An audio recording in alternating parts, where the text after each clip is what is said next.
जैसा कि last episode में हमने देखा कि जियान ने बुद्धा फ्यूरी लोटस छोड़ दिया था, जो नैनरैन की पावर को एब्जॉर्ब करके उसे लगने ही वाला है। अब वहाँ बहुत बड़ा धमाका होने वाला है, इसलिए आसपास बैठे सभी लोग जो इस फाइट को देख रहे हैं, वो अपने आसपास शील्ड इकट्ठा करने लगते हैं। और अब धमाका होने ही वाला होता है कि तभी हम जियान के पिता जिहान को देखते हैं, जो घोड़े पर बैठकर सफर कर रहे थे। वही मैच के अंदर धमाका हो जाता है और उसमें नैनरैन घायल हो जाती है। और अब इसी बात का फायदा उठाते हुए जियान विंग्स का यूज करते हुए उसे फ्लाइंग कॉम्बैट करने लगता है। अब एयर कॉम्बैट में नैनरैन इतनी ताकतवर नहीं है जितना जियान है, इसीलिए अब यूनसेक के एम्परर को भी पता चल जाता है कि अब जीत किसकी होने वाली है। उसे डर भी लगने लगता है कि वो अब अपनी इज्जत कैसे बचाएगा। वही नैनरैन जो घायल होने के बावजूद भी अपनी तलवार से उससे लड़ रही थी, और जियान जो उससे बचकर उसके करीब आ रहा था। और अब दोनों फिर एक दूसरे के बारे में सोचने लगते हैं, जिसमें वो दोनों ही 3 साल पुराने एग्रीमेंट को याद करते हैं। और नैनरैन समझ जाती है कि ये जियान मुझसे बदला ले रहा है और अब ये मुझे हरा कर ही रहेगा।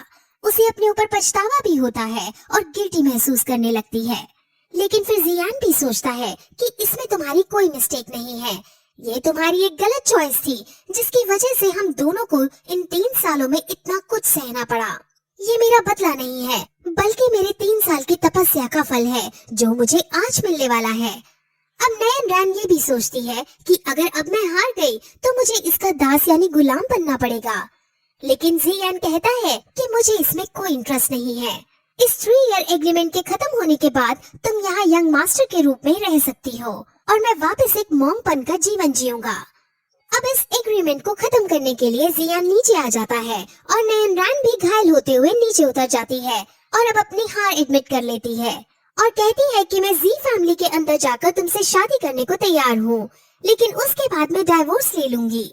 लेकिन डाइवोर्स से मेरे यूनसेक की बहुत बदनामी होगी और एग्रीमेंट के अनुसार उसे स्लेव भी बनना होगा। इसीलिए अब वो खुद सुसाइड करने का डिसाइड करती है और अपनी तलवार से अपना गला काटने लगती है। लेकिन तभी जियान वहाँ आता है और उसे रोकता है और कहता है कि तुम्हें मुझसे शादी करने और मेरी दासी बनने की कोई जरूरत नहीं है। अब 3 ईयर एग्रीमेंट पूरा हो चुका है और अब तुम पहले की तरह यहाँ फ्रीली रह सकती हो। अब जियान वो पर्चा फाड़ देता है जिसमें ये 3 ईयर एग्रीमेंट लिखा गया था और अब वो वहाँ से जाने लगता है। लेकिन तभी यूनसेक का एम्परर उसे रोकता है और वहाँ अब सब उसकी तरफ देखने लगते हैं। वो पहले तो नैनरैन को रेस्ट करने के लिए भेज देता है और फिर एक आदमी जो मोकलैंड में भी था, वो यूनसेक के एम्परर के कान में कुछ कहता है। और अब यूनसेक का एम्परर सबके सामने ये बताता है कि मोशांग को जिसने मारा था, यानी मोशांग का जो मर्डरर है, वो शायद जियान है, क्योंकि जियान और वो मिस्टीरियस मास्क मैन जिसने मोशांग को मारा था, उन दोनों का ही फाइटिंग पैटर्न सेम है। अब ये सुनकर सब शॉक हो जाते हैं, लेकिन जियान कहता है कि फाइटिंग पैटर्न सेम होने से ये मतलब नहीं कि वो आदमी मैं ही था और आप मुझे ये कह रहे हैं कि मैंने मोशांग जैसे बड़े आदमी को मार गिराया।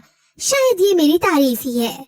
अब यूनसेक का एम्परर अपनी बात को सिद्ध करने के लिए नैनरैन से पूछता है कि तुमने भी उस समय उस मिस्टीरियस आदमी को देखा था और क्या तुम्हें याद है उसकी अपीयरेंस और क्या वो इसके जैसा दिखता है।